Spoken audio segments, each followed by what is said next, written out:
राधा ताई ने जैसे ही बताया कि जया छत पर रेलिंग पकड़े खड़ी है, तो घर में हलचल सी मच गई। अरे वो छत पर कैसे चली गई? उसे तीसरे माले पर किसने जाने दिया? कामिनी घबरा उठी थी। उसे बच्चा होने वाला है। ऐसी हालत में उसे छत पर नहीं जाना चाहिए।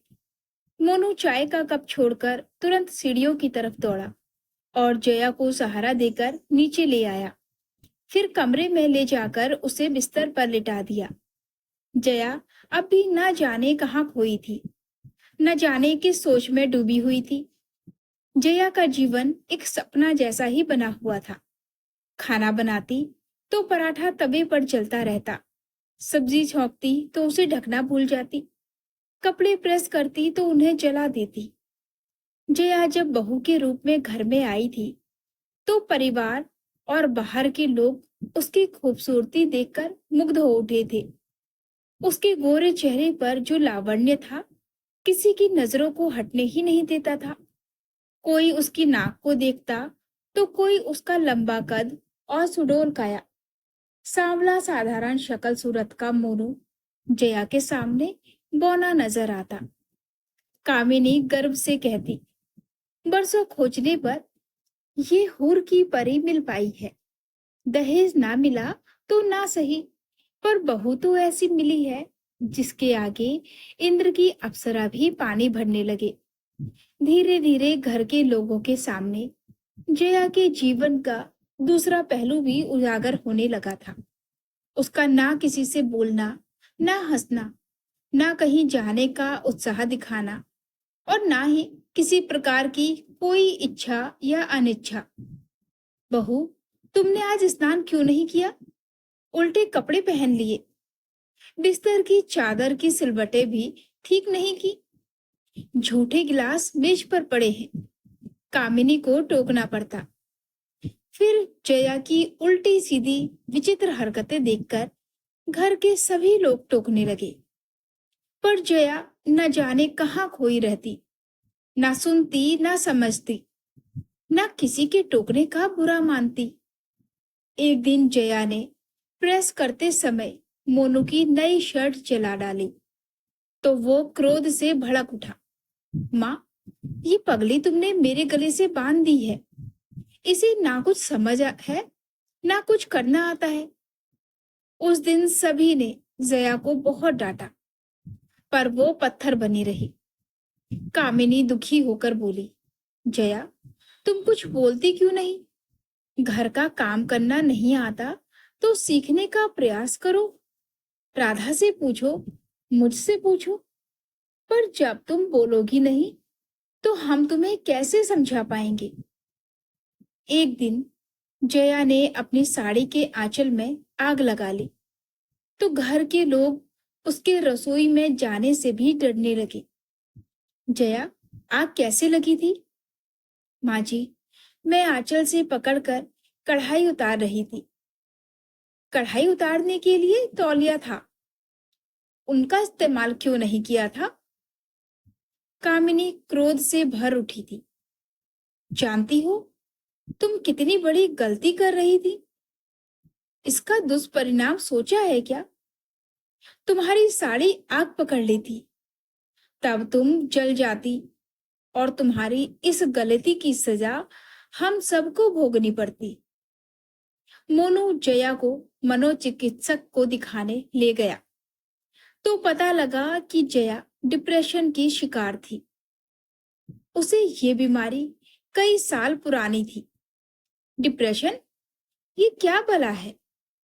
कामिनी के गले से ये बात नहीं उतर पा रही थी कि अगर जया मानसिक रोगी है, तो उसने एमए तक की पढ़ाई कैसे कर ली, ब्यूटिशियन का कोर्स कैसे कर लिया? हो सकता है जया पढ़ाई पूरी करने के बाद डिप्रेशन की शिकार बनी हो। मोनू ने फोन करके अपने सास ससुर से जानकारी हासिल करनी चाही, तो उन्होंने अनभिज्ञता जाहिर कर दी। कामिनी परेशान हो उठी। लड़की वाले साफ साफ तो कुछ बताते नहीं कि उनकी बेटी को कौन सी बीमारी है, और कुछ हो जाए तो सारा दोष लड़के वाले के सर मड़कर अपने आप को साफ बचा लेते हैं। माँ, इस पागल के साथ जीवन गुजारने से तो अच्छा है कि मैं इसे तलाक दे दूं। मोनू ने अपने मन की बात जाहिर कर दी। घर के दूसरे लोगों ने मोनू का समर्थन किया। घर में जया को हमेशा के लिए मायके भेजने की बातें अभी चल ही रही थी कि एक दिन उसे जोरों की उल्टियां शुरू हो गई। डॉक्टर के यहाँ ले जाने पर पता चला कि वो माँ बनने वाली है। ये पागल हमेशा को गले से बंध जाए, इससे तो अच्छा है कि इसका अबॉर्शन करा दिया जाए। मोनू आक्रोश से उबल रहा था। कामिनी का विरोध घर के लोगों की तेज आवाज में दबकर रह गया। मोनू जया को डॉक्टर के यहाँ ले गया, पर अबॉर्शन नहीं हो पाया क्योंकि समय अधिक गुजर चुका था। घर में सिर्फ कामिनी ही खुश थी। सबसे कह रही थी, बच्चा हो जाने के बाद जया का डिप्रेशन अपने आप दूर हो जाएगा। मैं अपनी बहू को बेटी के समान प्यार दूंगी। जया ने मेरी बेटी की कमी दूर कर दी। बहू के रूप में मुझे बेटी मिली है। अब कामिनी सभी प्रकार से जया का ध्यान रख रही थी। जया की सभी प्रकार की चिकित्सा भी चल रही थी, लेकिन जया वैसी की वैसी ही थी। नींद की गोलियों के प्रभाव से वो घंटों तक सोई रहती, परंतु उसके क्रियाकलाप पहले जैसे ही थे। अगर बच्चे पर भी माँ का असर पड़ गया तो क्या होगा? मोनू का मन संशय से भर उठता। तू क्यों उल्टी सीधी बातें बोलता रहता है? कामिनी बेटे को समझाती। क्या तुझे अपने खून पर विश्वास नहीं है? क्या तेरा बेटा पागल हो सकता है? माँ, मैं कैसे भूल जाऊं कि जया मानसिक रोगी है? बेटा, जरूर इसके दिल को कोई सदमा लगा होगा। वक्त का मरहम इसके जख्म भर देगा। देख लेना, ये बिल्कुल ठीक हो जाएगी। तो करो ना ठीक। मोनू टोंट कसता। आखिर कब तक ठीक होगी ये? कुछ तो म्याद भी होगी। तू देखता रह, एक दिन सब कुछ ठीक हो जाएगा। पहले घर में बच्चे के रूप में खुशियां तो आने दे। कामिनी का विश्वास कम नहीं होता था। पूरे घर में एक कामिनी ही ऐसी थी जो जया के पक्ष में थी। बाकी लोग तो जया के नाम से ही बिदकने लगे थे। कामिनी अपने हाथों से फल काटकर जया को खिलाती, जूस पिलाती, दवाइयां पिलाती, उसके पास बैठकर स्नेह दिखाती। प्यार से तो पत्थर भी पिघल जाता है। फिर जया ठहरी छुई मुई सी लड़की। माँ जी, आप मेरे लिए इतना सब क्यों कर रही हैं? एक दिन पत्थर के ढेर से पानी का स्रोत फूट पड़ा। जया को सामान्य ढंग से बातें करते देख कामिनी खुश हो उठी।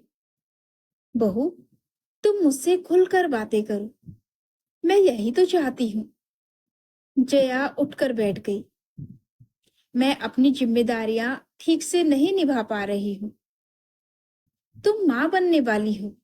ऐसी हालत में कोई भी औरत काम नहीं कर सकती। सभी को आराम चाहिए। फिर मैं हूं ना, मैं तुम्हारे बच्चे को नहलाऊंगी, मालिश करूंगी, उसके लिए छोटे छोटे कपड़े सिलूंगी। जया अपने पेट में पलते नवजात शिशु की हलचल को महसूस करके सपनों में खो जाती और कभी कामिनी से बच्चे के बारे में तरह तरह के प्रश्न पूछती रहती। जया ठीक हो रही है, देखो, मैं कहती थी ना। कामिनी उत्साह से भरी हुई सबसे कहती रहती। मोनू भी अब कुछ राहत महसूस कर रहा था और जया के पास बैठकर प्यार जताता रहता। एक शाम मोनू जया के लिए अंगूर खरीद कर लाया तो कामिनी का ध्यान अंगूर वाले कागज के लिफाफे की तरफ आकर्षित हुआ। देखो, इस कागज पर बनी तस्वीर जया से कितनी मिलती जुलती है। मोनू के अलावा घर के अन्य लोग भी उस तस्वीर की तरफ आकर्षित हुए। हाँ, सचमुच ये तो दूसरी जया लग रही है, जैसे जया की ही जुड़वा बहन हो। क्यों जया, तुम भी तो कुछ बोलो। जया का चेहरा उदास हो उठा। उसकी आंखें डबडबा आई। जी हाँ, ये मेरी ही तस्वीर है। तुम्हारी? घर के लोग आश्चर्य से भर उठे। मैंने कुछ समय मॉडलिंग की थी। पैसा और शौक पूरा करने के लिए ये काम मुझे बुरा नहीं लगा था। पर आप लोग मेरी इस गलती को माफ कर देना। तुमने मॉडलिंग की, पर मॉडल बनना आसान तो नहीं है। मैं अपने कॉलेज के ब्यूटी कॉन्टेस्ट में प्रथम चुनी गई थी। फिर क्या हुआ? कामिनी ने उसका उत्साह बढ़ाया। बहू, तुम ब्यूटी क्वीन चुनी गई। ये बात तो ये बात तो हम सबके लिए गर्व की है, ना कि छिपाने की। फिर इस कंपनी वालों ने खुद ही मुझसे कांटेक्ट करके मुझे अपनी वस्तुओं के विज्ञापनों में लिया था। इतना बताने के बाद जया हिचकियां भरकर रोने लगी। काफी देर बाद वो शांत हुई तो बोली, मुझे एक फिल्म में सह अभिनेत्री की भूमिका भी मिली थी, पर मेरे पिताजी और ताऊ जी को ये सब पसंद नहीं आया। अब जया की बिगड़ी मानसिकता का रहस्य कामिनी के सामने आने लगा था। जया ने बताया कि उसके रूढ़िवादी घर वालों ने ना सिर्फ उसे घर में बंद रखा, बल्कि कई बार उसे मारा पीटा भी गया और उसके फोन सुनने पर भी पाबंदी लगा दी गई थी। कामिनी के मन में जया के प्रति वात्सल्य उमड़ पड़ा था। जया के मॉडलिंग की बात खुल जाने से उसके मन का बोझ हल्का हो गया था। वो बोली, माँ जी, मुझे डर था कि आप लोग ये सब जानकर मुझे गलत समझने लगेंगे। ऐसा क्यों सोचा तुमने? लोग मॉडलिंग के पेशे को अच्छी नजर से नहीं देखते और ऐसी लड़की को चरित्रहीन समझने लगते हैं। फिर उस लड़की का नाम कई पुरुषों के साथ जोड़ दिया जाता है। मेरे साथ भी यही हुआ था। बेटी, सभी लोग एक जैसे नहीं हुआ करते।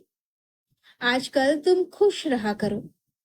खुश रहोगी तो तुम्हारा बच्चा भी खूबसूरत और निरोगी पैदा होगा।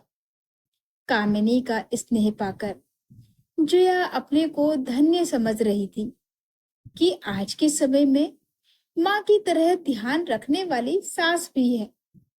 वरना उसने तो सास के बारे में कुछ और ही सुन रखा था। नियत समय पर जया ने एक स्वस्थ बेटे को जन्म दिया तो घर में खुशियों की शहनाई गूंज उठी। जया बेटे की किलकारियों में खो गई। पूरे दिन बच्चे के इतने काम थे कि उसके अलावा और कुछ सोचने की उसे फुर्सत ही नहीं थी। एक दिन कामिनी की इस बात ने घर में विस्फोट जैसा वातावरण बना दिया कि जया धारावाहिक में काम करेगी। अभिषेक मेरी सहेली के पति हैं और वो एक पारिवारिक धारावाहिक बना रहे हैं। उन्होंने जया को कई बार देखा है और मेरे सामने प्रस्ताव रखा है कि आदर्श बहू की भूमिका वो जया को देना चाहते हैं। माँ, तुम ये क्या कह रही हो? जया को धारावाहिक में काम दिलवाओगी? वो कहावत भूल गई कि औरत को खूंटे से बांध कर रखना चाहिए। एक बार औरत के कदम घर से बाहर निकल जाए तो घर में लौटना कठिन रहता है। मोनू आक्रोश से उबल रहा था। कामिनी भी क्रोध से भर उठी। क्या मैं औरत नहीं हूं? पति के मरने के बाद मैंने घर से बाहर जाकर सैकड़ों जिम्मेदारियां पूरी की हैं। माँ बनकर तुम्हें जन्म दिया और बाप बनकर पाला है। सैकड़ों कष्ट झेले, पैसा कमाने को छोटी छोटी नौकरियां की, कठिन परिश्रम किया। तो क्या मैंने अपना घर उजाड़ लिया? पुरुष तो सभी जगह पर होते हैं। राधा ताई भी तो दफ्तर में नौकरी कर रही है। क्या उसने अपना घर उजाड़ लिया है? फिर जया के बारे में ही ऐसा क्यों सोच रहा है? अगर तुम जया को खूंटे से ही बांधना चाहते हो तो पहले मुझे बांधो, राधा को बांधो। जया का यही दोष है ना कि वो सामान्य से कुछ अधिक ही खूबसूरत है। पर ये उसका दोष नहीं है। अरे, कोई खूबसूरत चीज है तो लोगों की नजरें उस तरफ उठेंगी ही। कामिनी के तर्कों के आगे सभी की जुबान पर ताले लग गए थे। जया कामिनी की गोद में मुंह छिपाकर रो रही थी। फिर अपने आंसुओं को पोंछकर बोली, माँ, तुम सचमुच मेरे लिए मेरा आदर्श ही नहीं बल्कि माँ भी हो। एक दिन जब जया का धारावाहिक टेलीविजन पर प्रसारित हुआ तो उसके अभिनय की सभी ने तारीफ की और बधाइयां मिलने लगी। जया बोली, बधाई की पात्र तो मेरी सास है। उन्हीं ने मुझे डिप्रेशन से मुक्ति दिलाई और एक नया सम्मान से भरा जीवन दिया। कामिनी सिर्फ मुस्कुराकर रह जाती। बहू हो या बेटी, दोनों ही एक हैं। दोनों के प्रति एक ही प्रकार से फर्ज निभाना चाहिए। तो दोस्तों, ये थी हमारी आज की कहानी। आपको ये कहानी कैसी लगी हमें कमेंट करके जरूर बताएं। कहानी अच्छी लगी हो तो प्लीज वीडियो को लाइक और शेयर करें और चैनल को सब्सक्राइब करना बिल्कुल ना भूलें। तो फिर मिलते हैं एक और नई कहानी के साथ। तब तक के लिए हमें अनुमति दीजिए। धन्यवाद।